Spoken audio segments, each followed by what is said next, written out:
tonight? All right. That's great.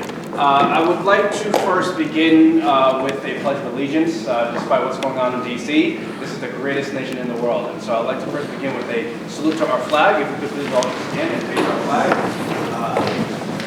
I pledge allegiance to the flag of the United States of America and to the republic for which it stands, one nation, under God, indivisible, with liberty and justice for all. Thank you very much, everyone, for attending this meeting. As you may recall, there was a very terrible accident that occurred on Halloween about a year and a half ago, and subsequent to that, early November of that same year, we held a community meeting at the library, and we came together as a community to discuss some issues that are very important to us, and that is our pedestrian and traffic safety along Elmont Road and Dutch Broadway. And I'm very glad for everyone who's here tonight, and this presentation also will be video recorded so that we can put it online and so that more people can learn about this. Can everyone hear me? Yes. Yeah. Okay, great. I'm going to make sure the microphone is working so that we can have more amplification.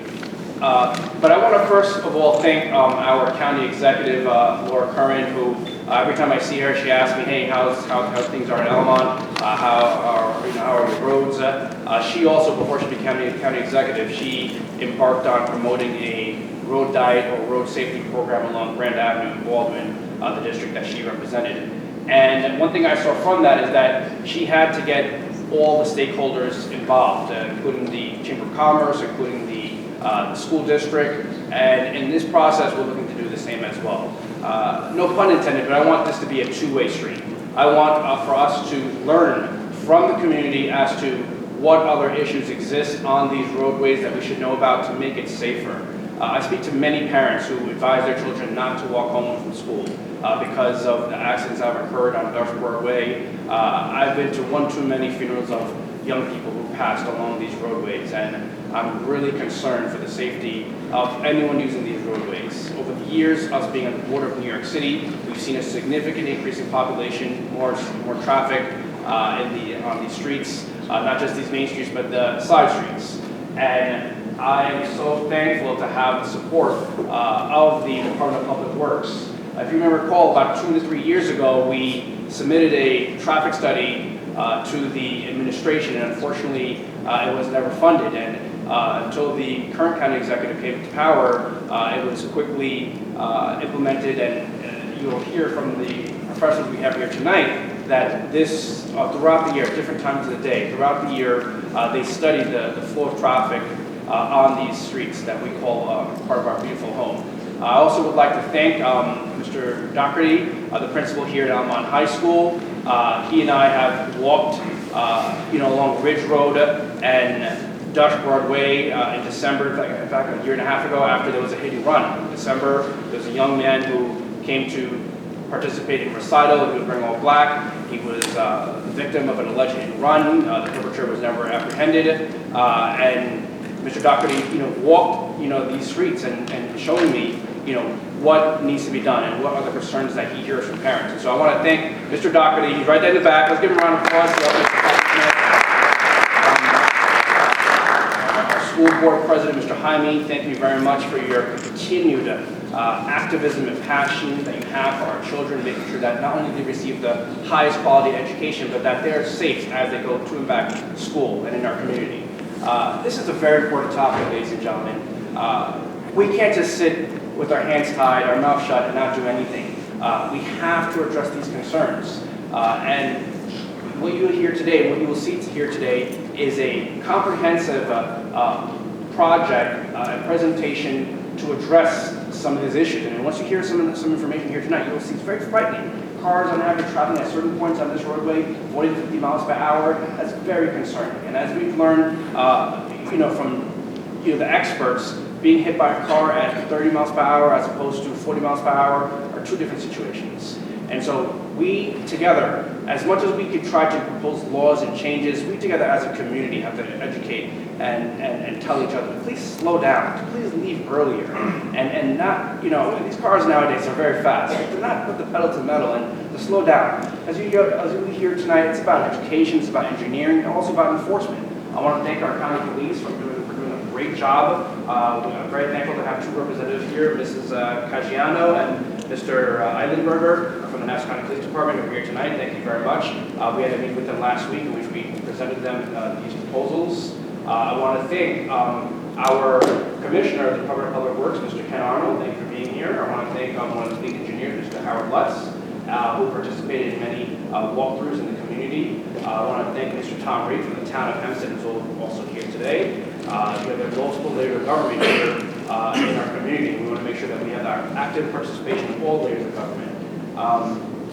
And also thank our consultant who's here today, who will be presenting information to this project, and also Mr. Joseph Pecora, the Deputy Commissioner of the Department of Public Works. Thank you. And so today you will hear first from, we want to just save questions for the end of the presentation, but we want to hear first from these different experts who will explain to you what this study entailed and what it is proposing. We have various maps here along, and I welcome you to please look at these maps.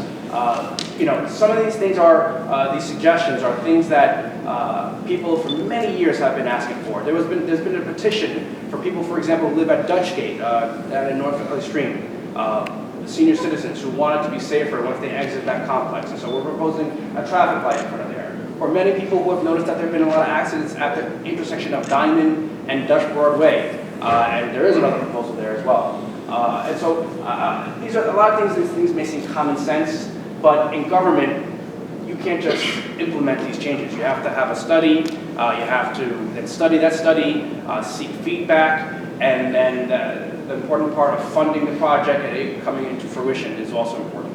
But I'd like to have this entire process to be transparent.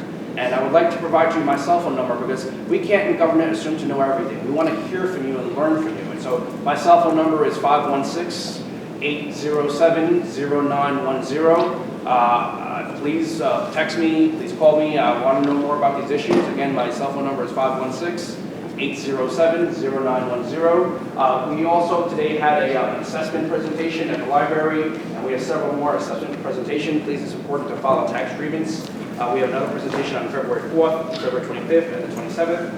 And then lastly, we also have a census job fair. It's a census year. It's important to get involved in the census, and people are more likely to open their doors and participate and answer questions if they see people from their community getting involved. And so I want to thank Assemblywoman Solage and her representative who's here for helping to put that together. That's on January 30th and February 8th. So without further ado, I'd like to present to you Mr. Ken Arnold, our Commissioner of the Department of Public Works. Thank you.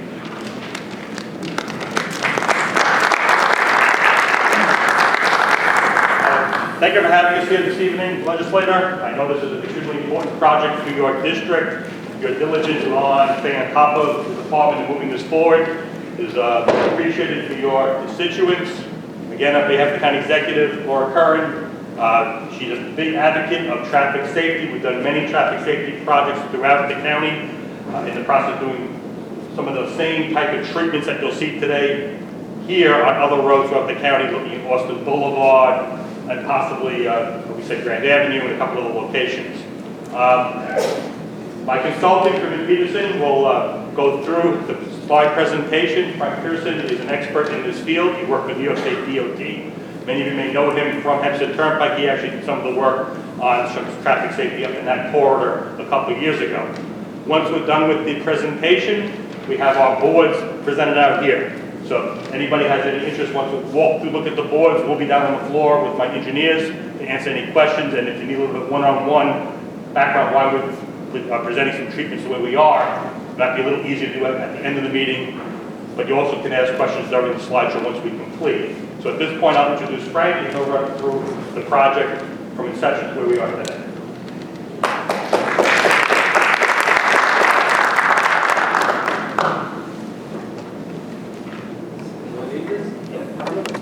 Mr. Doherty? The button on the left. The button on the left. It says mute. Really? How's that? No? There we go. Hello. All right, good evening, everybody. Again, my name is Frank Pearson. I'm with Green Peterson, and we were retained by Nassau County DPW to evaluate the traffic safety in the Elmont area. So I'm going to go through a bunch of slides here, and then we can, I guess, answer questions after. The agenda, very simply, introduction to the project. And basically, I want to talk about the things that we did as part of our study, including the data collection analysis, field observations we made, potential improvements that we see, next steps, and then finally questions that you may have. So the project covers 3 routes in Elmont. First being Elmont Road on the south end from Pub Creek Boulevard up to Hempstead Turnpike. On Dutch Broadway on the west end, Parkway Drive, all the way east to Franklin Avenue. And then a small section of Corona Avenue that runs between Dutch Broadway and Franklin Avenue. So those were the 3 routes that we looked at. As part of our study, we collect a lot of traffic data. We did a comprehensive review of available data out there, and I'm going to go through some of that data now. First thing is automatic traffic recorders. You may have seen tubes or hoses in the road at some point, and those are there to actually count the vehicles that go through. We did counts at 7 different locations, and the counts go over 7-day periods, so they cover a weekend. And it allows us to understand what the travel patterns are in the community, when the peak hours are, what's the difference on a weekend versus a weekday, and so forth. So this is just a sample of the data we got. On the left is the AM peak hour along Elmont Road, and the first 2 bars represent the area near Oliver. And you'll see that the morning peak is 1,058 cars in the morning near Oliver. For the rest of Elmont Road, it's in the range of 500, 600 cars. But in the evening on Elmont Road, the traffic volume is pretty steady all the way across. You're looking at just below 800 cars per hour along that segment. We also have data for Dutch Broadway. Again, on the left is the AM, and down on the west end by 238th Street, you have your AM peak is about 740 cars in 1 hour between 7:15 and 8:15. In the afternoon, in the PM peak hour, it's between 4:45 and 5:45, and there is a high of about 941 cars, and that is in the area of Diamond, which is just east of Elmont Road.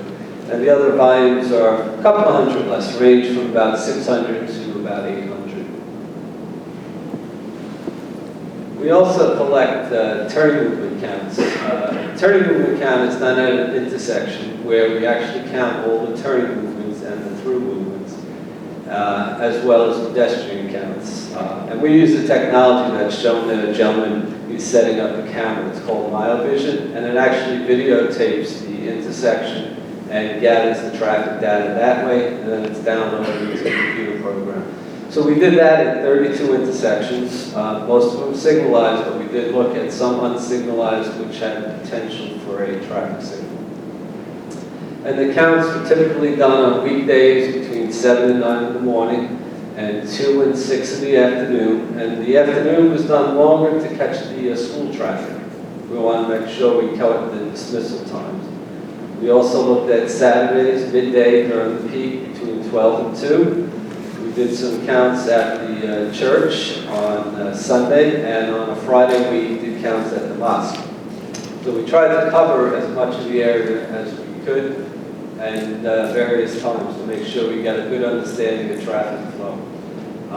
And what comes out of that, and I'll explain a little bit more about this later, but this is basically just a traffic flow map. So it's a map of all the streets and all the volumes and turns that occur on each intersection. And we'll use this information later to actually analyze how well the system is operating. Another important part of what our work entailed was field observations. You obviously have to go out in the field and visit each site to understand what's going on out there. Part of our work is taking photos, taking notes, taking measurements. We did a sign inventory, a pavement walking inventory. We examined sight distance at certain intersections to make sure that people could see to get out on the cross street. And we made sketches on certain things where we thought improvements might be appropriate. Next was speed studies. And this is really an important part of the safety evaluation because this is very telling. The posted speed limit on Dutch Broadway and Elmont Corona is 30 miles an hour. And the 85th percentile operating speed is in the range of 42 miles an hour, 43 in some areas. And the 85th percentile is how traffic engineers usually set speed limits. The 85th percentile is the percent of traffic below that speed, or that's traveling below that speed. So for Dutch Broadway, the first one between 238th Street and Astor Street, the eastbound was 41.9 miles. So what that means is 85% of people are driving at that speed or less. Or you can look at it another way, 15% of the people are exceeding that speed. And this is done during free-flowing conditions, off-peak, because you really want to see what the effect of the off-peak hours are on traffic speed. So that was done at 8 locations. We also took a look at crash data throughout the corridor, and we've highlighted a couple of locations. The first two here are Elmont at Linden, and that had 154 crashes in a 3-year period. And the most significant crash pattern was shown in the yellow, 54 crashes. Those were rear-end types. Basically, somebody stopped short or somebody was following too closely. And then you also had overtaking was a large number. Overtaking basically means somebody trying to pass somebody else. So think about when somebody makes a left turn in the travel lane, somebody has to cut around them. And occasionally what happens is they'll catch the side of their car or the front of the car, cutting in or out. And that's a problem on a lot of roads where you don't have left turn lanes. Elmont at Dutch Broadway, there were 107 crashes, and similarly, 40 of those were rear end. We also had another 15 overtaking and 22 left turn crashes. A couple more locations. Dutch Broadway at Corona had 77 crashes, and again, this is over a 3-year period. And the predominant crash type was rear end, which again is not surprising, especially at traffic signals. The next is Dutch Broadway at Dauntless Fletcher. That had 60 crashes over 3 years.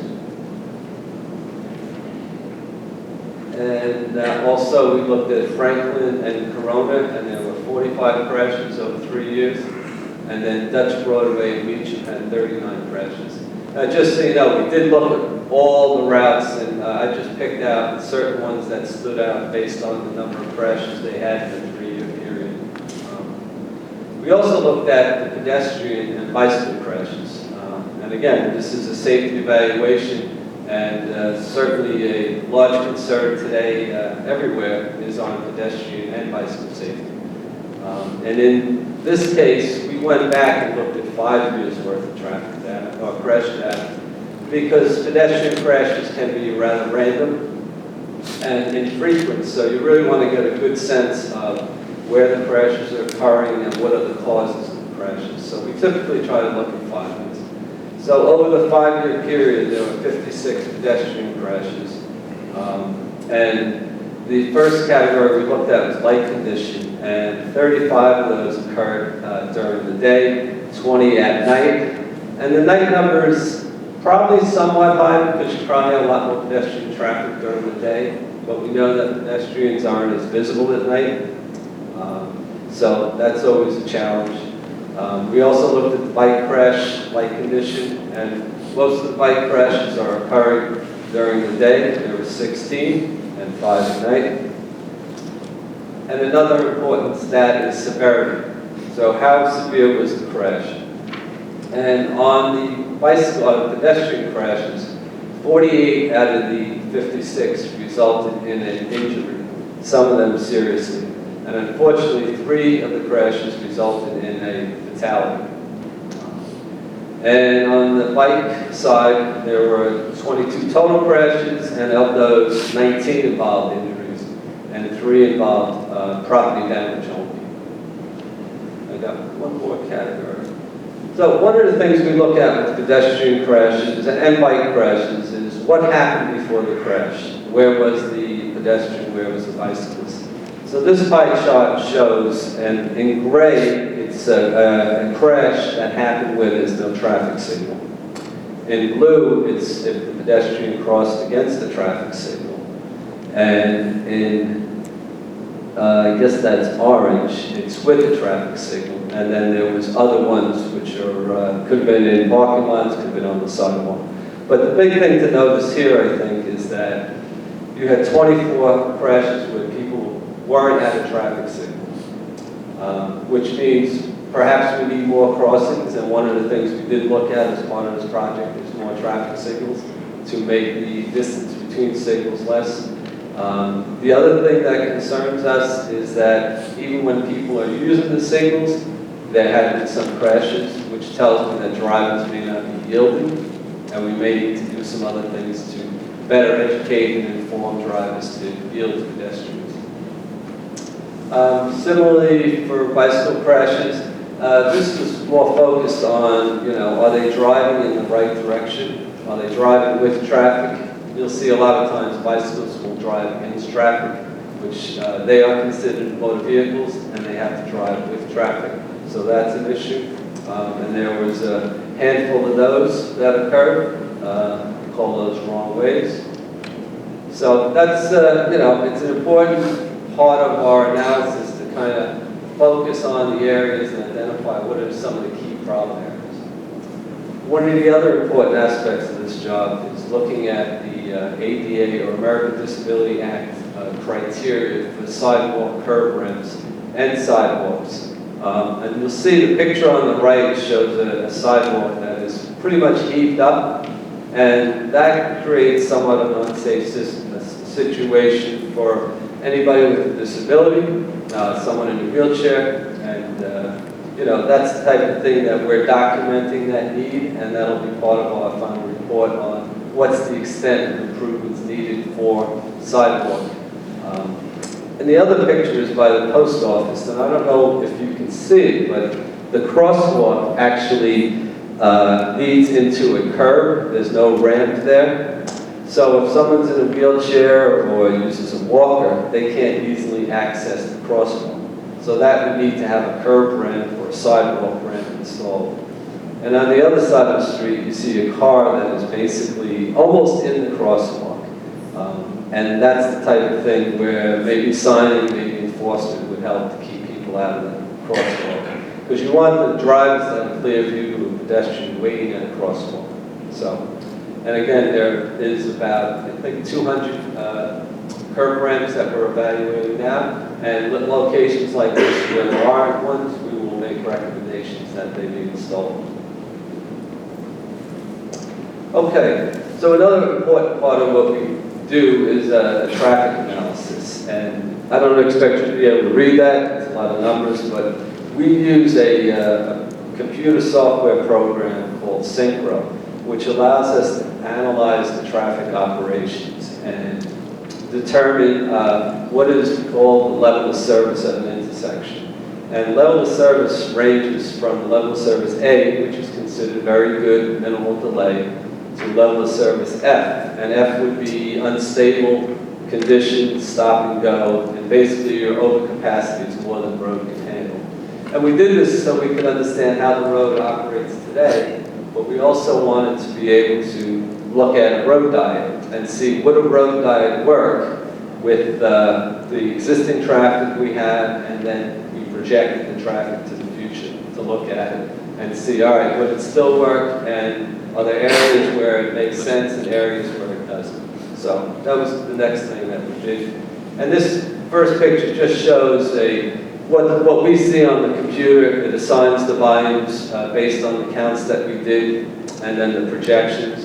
It shows people turning right, left, through, and that all gets fed into the computer model, as well as the amount of signal timing, the amount of pedestrians, the pedestrian time, and so forth. And this program gives us the ability to do what we call a simulation. And I don't know if you can see it on the screen, but those are all simulated cars. So when we run a modification, whether it's adding a turn arrow or a road diet, we can actually see what the impact would be. It's not just a number for us, it's a visual. So it's very helpful to kind of test it and see if it will work and it will be effective. And one of the things I'll say is we were asked to look at Dutch Broadway, Elmont Road intersection to see could a road diet be done there. And we tried a few different things, and the conclusion was no, you really couldn't take a lane away from there. You were going to create more problems than you could solve. So we didn't recommend that. We'll get into that recommendation shortly. One other thing that we did as part of our analysis was traffic signal warrant studies. And basically the MUTCD, which is the Manual Uniform Traffic Control Devices, has a series of warrants that get looked at to determine whether a signal makes sense. And some of the key warrants are crash history.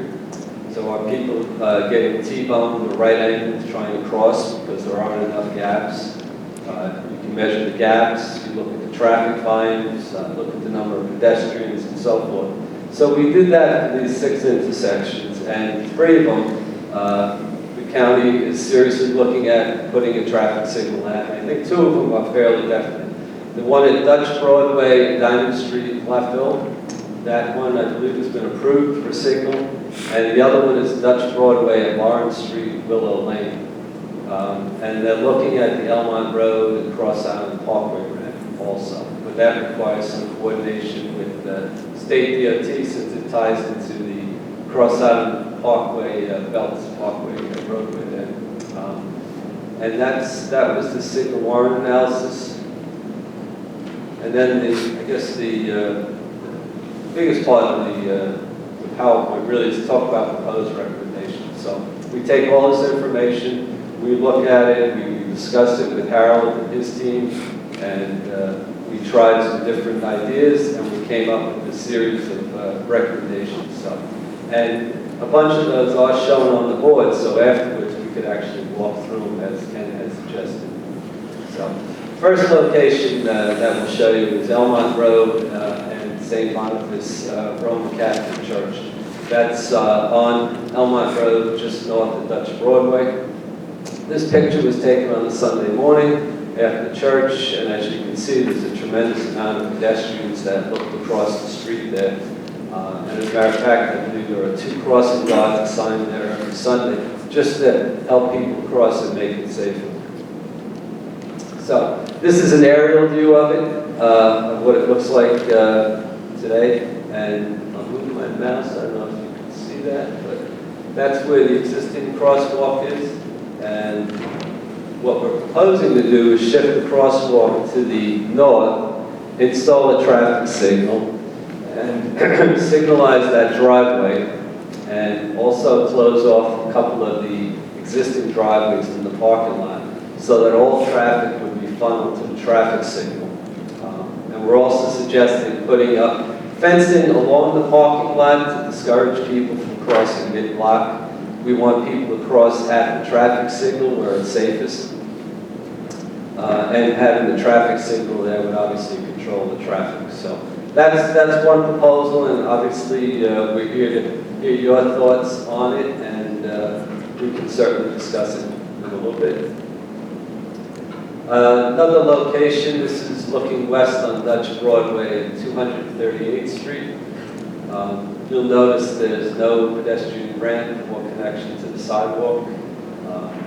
There is a narrow median there. And this is the aerial view looking down. And this is just west of the soccer fields. So what we're proposing here is to move the crosswalk to the west side of the intersection and provide what's called a rectangular rapid flash beacon. And don't know if I have a picture of it, but basically it's a fluorescent sign that has these flashes at the bottom of them and the pedestrian is able to push a button to get the flashes to start, and it gets the driver's attention to know that, yes, the pedestrian is going to cross. And these have proven very successfully. The Federal Highway Administration highly recommends them. There's been a significant amount of tests that drivers do yield and pay attention to it better than other technologies. And I think in part it's because of the rapid flash beacon. It kind of catches your eyes and moves very quick. On Route 24 near St. Killian's Church, if you folks have ever been around there, they have those in place and have had them there for about 5 years. So, and I guess the other part of this is possibility is creating a little median refuge. And by median refuge, I mean in the middle of the crosswalk between the two directions of traffic, you could provide a place where people could stand and wait for a gap to continue across. So the next location is southbound Elmont Road across Island Parkway ramp, and this was one of the ones that we did the signal warrants for. So that's a street view, and then this is the aerial view, overhead view. So right now you don't have a traffic signal here, you just have stop control for the ramp. And apparently they have been a fair number of crashes there and a fair amount of delay for people getting off the ramp. So the proposal is to basically put in a 3-color traffic signal that would control the ramp as well as Elmont Road north and south. And the ramp is part of the state system, so that was one of the things we talked about having to discuss with the state DOT, any concerns they may have with signalizing that ramp. We wouldn't want the ramp traffic to back up, but there are things we can do to make sure that doesn't happen. So, next one is westbound Dutch Broadway at Diamond Street and Gladville Street. And this is east of Elmont Road on Dutch Broadway. And this is the existing aerial view. And this is set up in what we call an offset fashion. The two streets don't line up. They're offset from each other about maybe 50 feet or so. So we were asked to do a signal warrant study there. We conducted the study. And the recommendation is to install a signal there. And as part of that work here, and you'll start to notice the difference in the pavement markings, is we are proposing and recommending the road diet in this area. So what the road diet would basically do is right now you have 2 lanes in each direction. We would take that and take those 2 through lanes out and use that for the center turn lane for people to make left turns, as well as providing additional shoulder parking area. And the key to that is, and some people think, oh, I have 2 lanes, I'm going to lose my ability to get through there. But the reality is, the traffic that turns left creates enough turbulence in traffic flow that you really don't have 2 through lanes. You've got maybe 1.5 that's fully working. What we did, though, as part of our analysis, is we ran our model with several variations on how the signal could be set up in phase, and we found that the level of service would be acceptable. And we didn't just look at this year's traffic data or last year's, we looked at 10 years into the future, because if the county's going to make the investment, they want to make sure it's going to last. And on the boards down below, and we'll talk about those after, but you'll see the distance for the road diet. It basically starts at just east of Elmont Road, and it continues to Water Street. Oh, yeah, Up to Meacham. up to Meacham? Okay. All right, the next location that we have here is Dutch Broadway, just west of Elmont Road, kind of right where we are today. Ridge Road is to the west, and this section has 2 lanes in each direction. And what we're proposing to do here is maintain those 2 lanes eastbound, because we found that you do need those lanes to adequately handle traffic. But westbound, we've determined that once you get those 2 lanes through on Dutch Broadway, you can drop 1 lane and have just a single lane to carry through towards Parkway Drive. This would allow us to create a separate right turn lane for the Ridge Road, as well as maintain the existing street parking through there. Also, as part of this, we would close the existing median.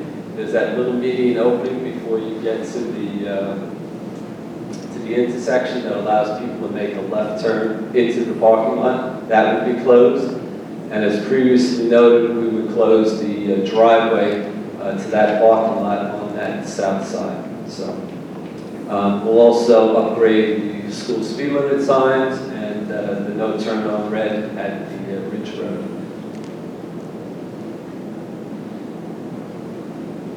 Okay, this next section is Dauntless Parkway and Fletcher Avenue at along Dutch Broadway.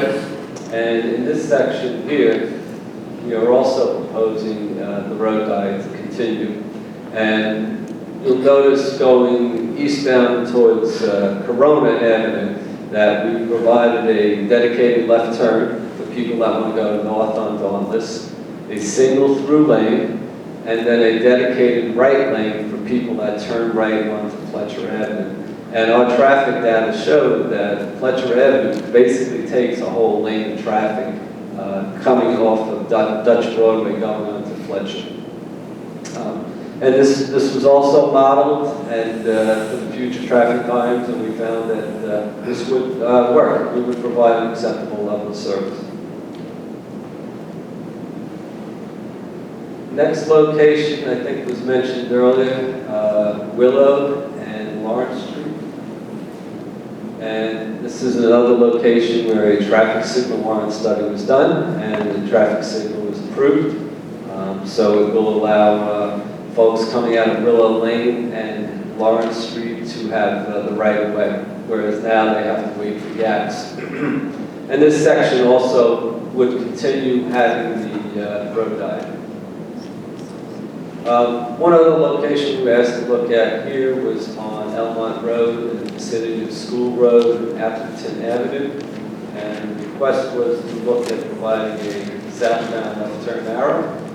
And we analyzed it and determined that yes, it's appropriate. And that left turn arrow will allow people to turn left in front of traffic before the traffic ahead of it gets a green light. So that's a safety improvement, I think, that will help in that section there. So those are the highlights of the improvements. Like I said, there's some more down on the boards, which we're happy to go over. You know, the next steps really for I guess the project is to, you know, get your input, continue to assess things based on the county's review, and we'll prepare a final report. And then the plan is for the county to move the project into a design and construction phase. So with that, I guess I can turn it over to questions, or let Ken speak. Thank you, Frank. Thank you. So first, I know a lot of people taking pictures of the slides. We're going to provide the slideshow to the legislator. We'll put it on his website. So anybody wants to download the slide deck, we'll make that available. It's one of the things that kind of gets very big on is transparency. So if you try to take pictures and you don't think they came out so well, we'll get that deck to the legislator. You can download them and see them in their raw form. As the legislator also said, this is one part of a three-system resolution, right? This is the engineering component, but there's also enforcement and education. So it's we can't do this, one thing doesn't solve this problem, it has to be done in conjunction with all the aspects of traffic safety. Listening to Frank's presentation, I know there's a lot of material there, but in summary, we're talking about adding 4 traffic signals in these corridors to improve safety at those intersections. These signals do require some approvals that are still ahead of us. The one in the parkway, we have to talk to New York State DOT. We have to talk to the church about the driveway. But that's what our proposal is, 4 signals. We have 1 rapid flashing beacon, which is basically, for the layman, you hit a button, you'll get a bright flashing yellow, which will warn people that people are stepping into the crosswalk. Right now, most people walk into the crosswalk with the assumption that the car sees you and will stop. This will help the car see you clearer, especially at night when there's flashing beacons going off. The project has modification of crosswalks to help circulation, and then the addition of speed awareness signs. The speed awareness sign, as you all know, it tells you how fast you are going and usually tells you the speed limit right next to the sign. We find them successful in many locations to warn people that they're going too fast, and the conscientious driver usually slows down. I'm not going to say everybody slows down, some people just don't care, but hopefully, if you're not paying attention, then now you realize your speeding will slow down. And of course, the lane guide, which the lane guide is what it says it is. We're removing a lane of traffic off of Dutch Broadway. The concept behind lane guiding is to slow people down, in addition to give you safer turning movements, right? So if you make everything a little smaller, people slow down, it doesn't look like a highway anymore. And we find that very successful. The federal government is pushing that in many locations also as a means of looking to control traffic speed and safety. So at this point, we can open it to questions, or we can have our engineers stand by the boards and you can come up and ask questions individually. I'll leave it to how we want to answer one. Thank you. I also would like to make some additions in our prior presentations and meeting with the DPW, Department of Public Works. They put in more detail. For example, as you're traveling east from the school location here, for example, and you intersect with the Dutch Broadway, Elmont Road intersection, as you go up the hill, they're proposing speed indicators. Many people, they think it's a red light camera, that they're waiting for the countdown, for the light to turn red, they don't want to get a red light camera ticket, and so they speed as they go into the intersection, and as they go up the hill, they, in their mind, think that they're justified in speeding, and so we're going to have a speed indicator sign to help slow down traffic in that direction as well. Also, as you head on Elmont Road, you pass the church, and as you intersect with Village Avenue, the project also entails repairing the sidewalks along the church gymnasium, which is now, I guess, marked Forest Gymnasium, and also the Village Avenue shopping complex where you have the bowling alley. The sidewalks are dilapidated, and when that young twin, Gabrielle, died, it was snowing that day, but we want to make sure that people feel that it's safe to use our sidewalks. And Pastor Willie Gomez at St. Boniface Church has complained a lot about that sidewalk, and hopefully that will get done as part of the project, and it's been presented. Also, as you're traveling north on that same roadway on Elmont Road, when you come to the intersection of Bayless Road and Elmont Road, where you have the dentist's office and also the church, which is a very popular church, we're also proposing changes to that intersection to make it more friendly for pedestrians to cross, to my understanding. Also using technology at the going south on Elmont Road, as you're getting off of the Cross Island, and there's a blinking light, you're trying to make it onto Elmont Road. Every time I cross that intersection, I do as I cross, hoping that I'll get to the other side. They will be using technology to make sure that the traffic is not backed up into the highway, Cross Island Highway. It's important to note that in their projections, in their studies, they took into consideration the possibility of increased congestion with respect to the new project that will occur at Belmont Racetrack, specifically the Islanders' proposal. I'm very glad that you did that, because I initially reached out to the SDA and asked them to have a traffic study, but they limited the traffic study to the point of a quarter of a mile. So I'm glad that at least this study incorporated areas that would be affected by that development. In addition,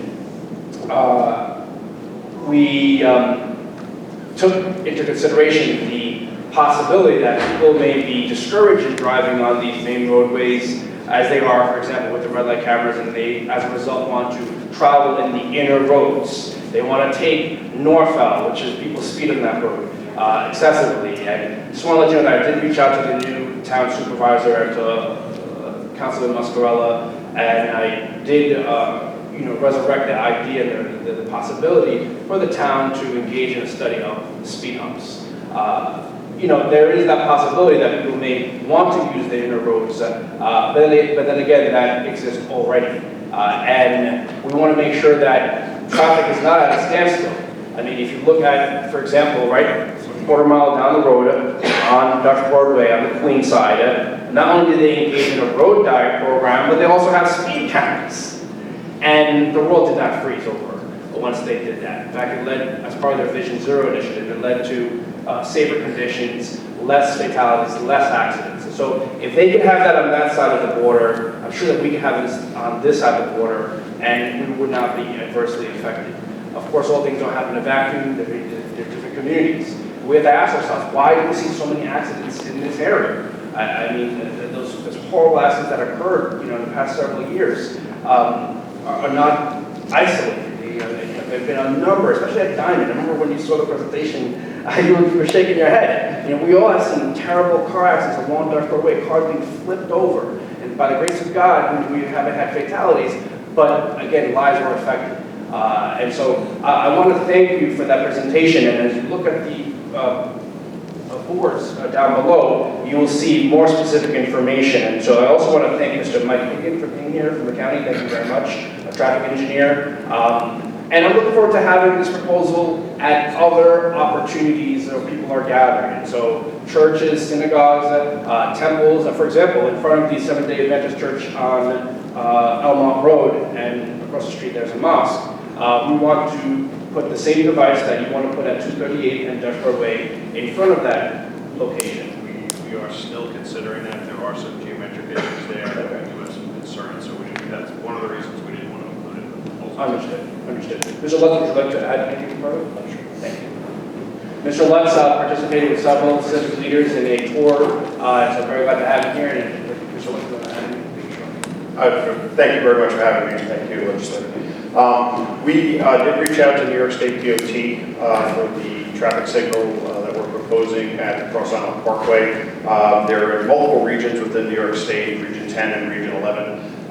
Region 10 is Nassau and Suffolk County, Region 11 is within the city. We're right on the border of that. So we reached out to Region 10. They are going to get back to us with whether or not we have to get permission from Region 10 or Region 11 as far as what we have to do. Just so everyone's aware, as part of this study, we're submitting our analysis to the state. They're going to conduct their review of our analysis. They want to make sure that we're not impacting the Cross Island Parkway in a negative way by installing this signal to facilitate the movement off the ramps. We are looking at installing technology on the ramps so that when the queue or the line of cars waiting to get off the ramp and onto Elmont Road reaches a certain point, it would trigger the signal. To start clearing that intersection out so that we're not impacting the parkway.